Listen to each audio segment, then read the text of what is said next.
बात समझ में आ गई मेरी?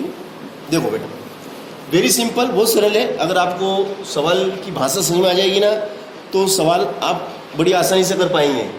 2 कुल्फी और 3 आइसक्रीम का बिल बना 40 रुपये, 3 कुल्फी और 2 आइसक्रीम का बिल बना 35 रुपये। तो 1 कुल्फी और 1 आइसक्रीम का बिल कितना बनेगा? तो 1 कुल्फी की कीमत हमें मालूम होना चाहिए और 1 आइसक्रीम की कीमत हमें मालूम होना चाहिए।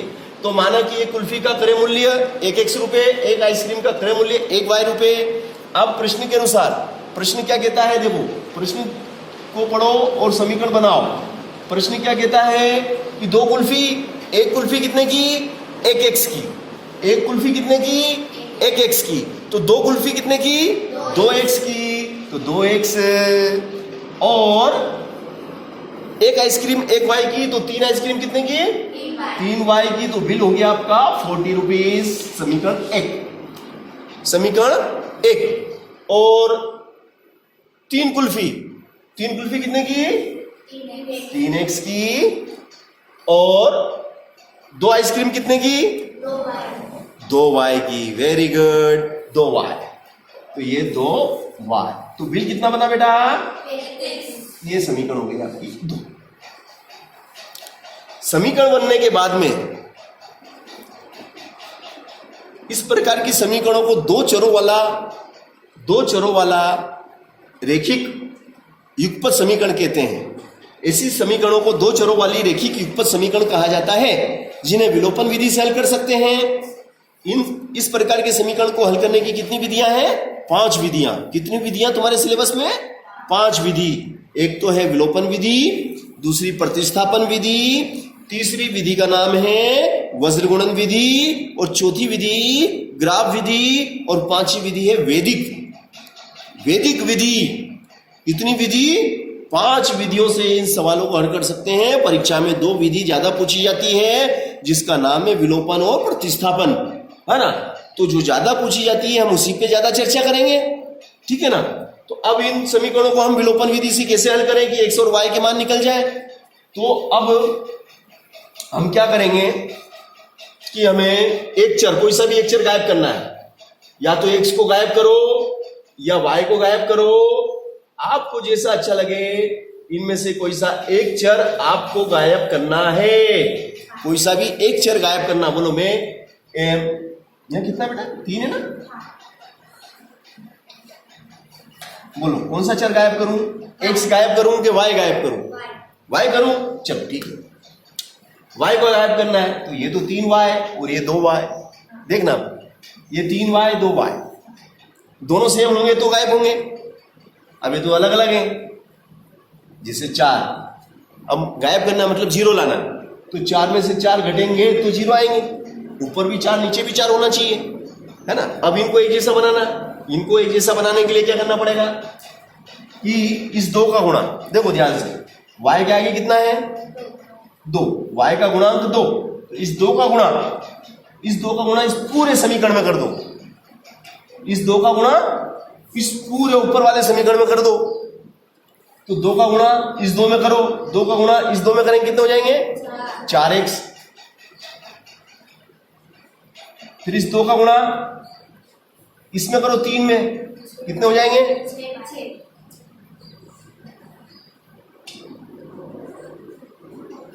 अब इस 2 का गुणा इस 40 में करो, कितने हो जाएंगे?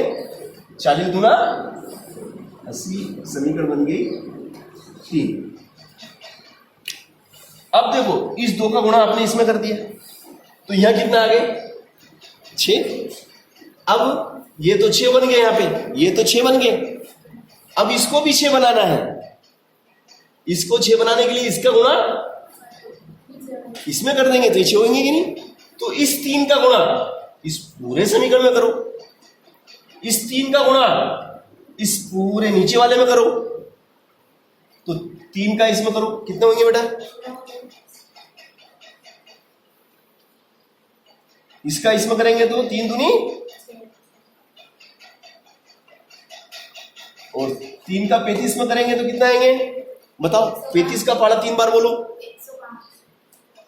वेरी गुड, 105 सही जवाब। चलो, अब बेटा दोनों सेम, ये भी धन के, ये भी धन के, ये भी धन के, ये भी धन के, तो कटेंगे क्या? नहीं कटेंगे। अपने को तो काटना, काटने से गायब करना। तो काटने के लिए पूरे का क्या करेंगे हम? चिन्ह बदल देंगे। और चिन्ह जब भी बदलते हैं, जब हमें ऐसा लिखना पड़ेगा तो ही बदल सकते हैं। घटाने पर ये लिखना जरूरी है। तो घटाने पे हम क्या करेंगे? ये धन के 9 एक से, अब ये धन के नहीं रहे, अब क्या क्या हो गए? ये धन के कितने? 6y, ये धन के नहीं रहे, अब क्या क्या हो गए? ये धन के कितने? 105, अब धन के नहीं रहे, अब ऋण के हो गए। तो देखो ये ऋण के 6y, धन के 6y कट गए, है ना। अब ऋण के 9x और धन के 4y, ऋण के 9x धन के 4y, ऋण के 9x धन के 4y, तो कितने हो जाएंगे? ऋण के 5x बराबर ऋण के 105 और धन के 80, ऋण के 105 और धन के 80, बताओ कितने बचेंगे? मेरे ऊपर 105 रुपए का ऋण है और मैंने 80 रुपए जाके दे दिए, अब मेरे ऊपर कितने का ऋण रह गया? 25। वेरी गुड, सही जवाब 25। और ये ऋण से ये ऋण कट गया, तो x बराबर कितना हो जाएगा भैया? x बराबर कितना हो जाएगा? ये x बराबर हो जाएगा 25/5 और 5 का 25, 5 का 25, x बराबर 5, x बराबर 5, x बराबर 5, x बराबर 5। अब x का मान आप कहां रखेंगे? 1 में रखो कि 2 में रखो, आपकी इच्छा 3 में भी रख सकते हो, 4 में भी रख सकते हो, है ना। मगर 1 में रखना सरल माना जाता है, क्योंकि दिक्कत नहीं आती है गुणा भाग जोड़ घटाओ में, है ना। तो x का मान हम समीकरण 1 में रखेंगे। चाहो तो लिख दो यहाँ पे, x का मान समीकरण 1 में रखने पर, x का मान समीकरण 1 में रखने पर। अब समीकरण 1 मुझे आप बताइए क्या है? देखो तो बोलो तो बेटा। 2x धन 3y बराबर 40। चलो, तो ये 2 और x की जगह कितना आ गया बेटा? 5। धन 3y बराबर 40, तो 5 दूनी 10, धन 3y बराबर 40, तो 3y बराबर 40, 10 उठ के उधर गया तो ऋण का 10, फिर 3y बराबर 10 में से 40 में से 10 गया तो 30, है ना। तो y बराबर कितना हो जाएगा बेटा? 30/3, 30/3, है ना। 3 का पारा बोलो, 3 धाम। तो y बराबर कितना हो गया बेटा? y बराबर 10। y का मान कितना आ गया बेटा? 10 आ गया, है ना। y आपका 10 आ गया, ठीक है। चलो, है ना। मतलब अब मुझे बताओ कि एक कुल्फी कितने रुपए की आएगी? एक कुल्फी खरीदेंगे तो कितने की आएगी? 5 रुपए की एक कुल्फी। और मुझे कुल्फी नहीं खरीदना, मुझे तो आइसक्रीम खरीदना, तो एक आइसक्रीम कितने की आएगी? 10 रुपए की। और मुझे दोनों खरीदना है, एक कुल्फी और एक आइसक्रीम, दोनों मुझे घर पे लाना है। तो बताओ मुझे कितने रुपए देने पड़ेंगे? 15 रुपए।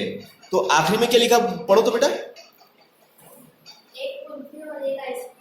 हाँ, एक कुल्फी और एक आइसक्रीम दोनों खरीद के मुझे घर पे ले जाना है।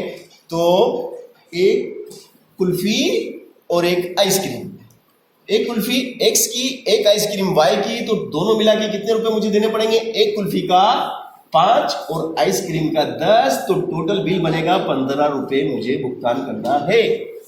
15 रुपए का भुगतान मैं शुभम सेठ को करूंगा, तो वो मुझे 10 वाली तो आइसक्रीम देगा और 5 रुपए वाली कुल्फी देगा, ठीक है ना। तो ये सवाल कठिन था कि सरल? मैंने आप लोगों को समझाया, समझ में आया? यदि आप हमारे चैनल को सपोर्ट करना चाहते हैं तो प्लीज हमारे वीडियो को लाइक कीजिए, सब्सक्राइब कीजिए और फॉरवर्ड करने का भी कष्ट कीजिए।